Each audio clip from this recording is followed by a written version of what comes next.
আজকের সকালের খাবারে বেরোতে ছিল আম, আমি আম খাবো।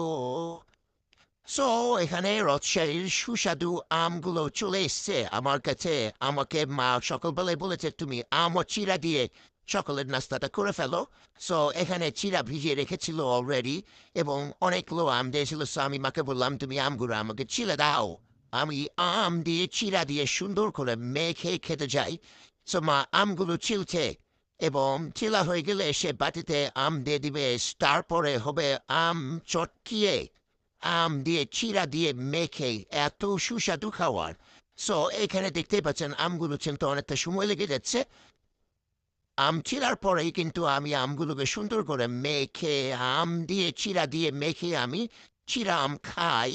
আপনারা এরকম আরো ছোট ছোট মিনি ব্লগসের জন্য আমাদের চ্যানেলটিকে সাবস্ক্রাইব করুন। বাই।